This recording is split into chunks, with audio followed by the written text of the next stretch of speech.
Et salut à toi, bienvenue dans ce nouvel épisode du podcast Nourris ta santé. Aujourd'hui j'avais envie de te parler d'un sujet qui va être je pense très rapide à traiter, qui est de est-ce que une portion de légumes peut être remplacée par une portion de fruits. Donc cet épisode est surtout adressé aux personnes qui n'aiment pas les légumes, parce que je sais que en termes de proportion entre les personnes qui n'aiment pas les légumes et les personnes qui n'aiment pas les fruits, c'est clairement les personnes qui n'aiment pas les légumes qui sont beaucoup plus fréquentes. Et du coup, il y a beaucoup de personnes, enfin j'ai déjà eu la question, mais il y a pas mal de gens qui me posent est-ce que les fruits peuvent remplacer les légumes. Donc quand on dit 5 fruits et légumes par jour, est-ce que au final les 5 légumes on peut les remplacer par des fruits? Donc c'est un petit peu la question, et effectivement on pourrait avoir tendance à répondre oui. Et encore une fois, ma réponse c'est en partie oui, mais il y a quand même quelques points à éclaircir, quelques points à détailler pour être au courant de ce qu'on ne peut pas faire avec les fruits et par rapport à ce qu'on peut faire avec les légumes. Donc déjà, premier point du oui. Pourquoi est-ce que d'une certaine façon on peut dire que c'est oui? C'est parce que les fruits et les légumes, même si c'est pas exactement les mêmes aliments, il y a quand même beaucoup de nutriments en commun. C'est-à-dire que les légumes et les fruits, c'est pour la plupart riche en potassium. Donc il y a le potassium, il y a également donc le magnésium, c'est beaucoup plus rare les fruits, mais il peut y en avoir certains qui sont riches en magnésium aussi, pour les deux. Il y a également la vitamine C, hein, les deux groupes, on va dire, enfin les deux sous-groupes, parce que c'est dans le même groupe alimentaire de manière théorique. Les deux sous-groupes sont riches aussi en vitamine C. Il y a également certaines vitamines, donc la vitamine B9 par exemple, la folate, qui est aussi présente au niveau des deux groupes. Donc il y a quand même pas mal de nutriments en commun. Donc ça, effectivement, on pourrait se dire qu'un fruit peut remplacer un légume, par exemple au niveau du potassium. Ça, c'est vrai. Alors ce qu'il faut aussi comprendre, c'est que même si les nutriments sont communs, les taux sont différents. Mais après, ce qu'il faut aussi comprendre, c'est que de toute façon, entre les légumes et entre les fruits, c'est-à-dire que dans tous les légumes, chaque légume a ses propres taux de nutriments, donc il y a des grandes variations entre eux, et c'est pareil au niveau des fruits. Donc au final, on se dit que entre les fruits et légumes, c'est normal qu'il y ait des variations, puisque entre les légumes en eux-mêmes, il y a des variations. Donc là-dessus, il ne faut pas trop se poser de questions. Donc sur ce point, moi, je suis d'accord, dans le sens où on peut dire que oui, au niveau des nutriments, manger des fruits à la place des légumes, c'est quelque chose qui peut être très intéressant, surtout si, dans le cas où on dit non, par exemple, non, manger des fruits à la place des légumes, ça sert à rien.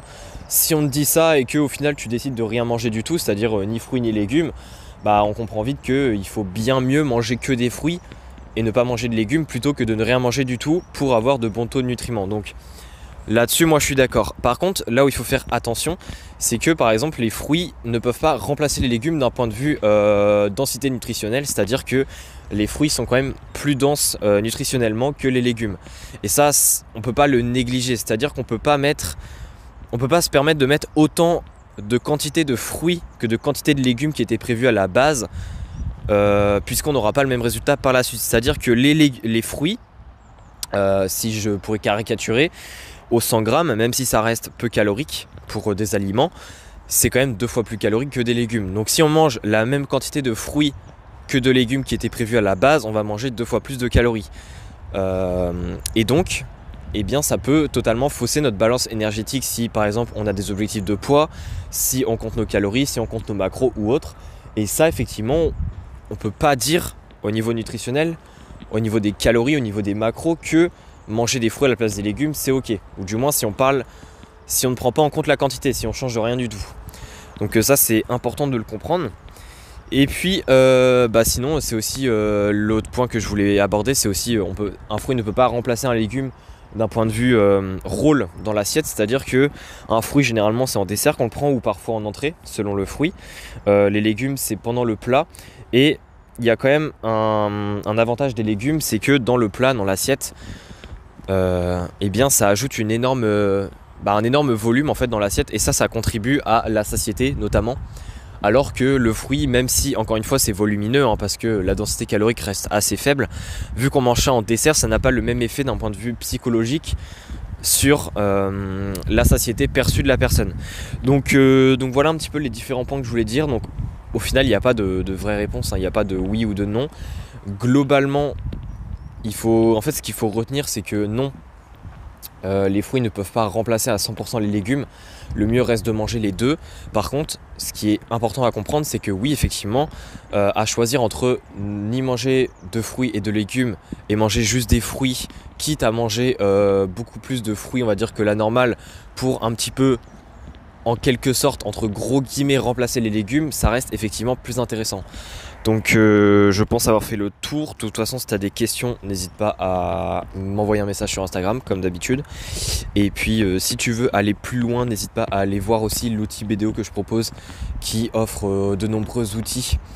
Si tu es aussi bien coach en nutrition mais également une personne qui souhaite améliorer tes performances dans ton sport grâce à la nutrition. Allez, on se dit à la prochaine. Ciao.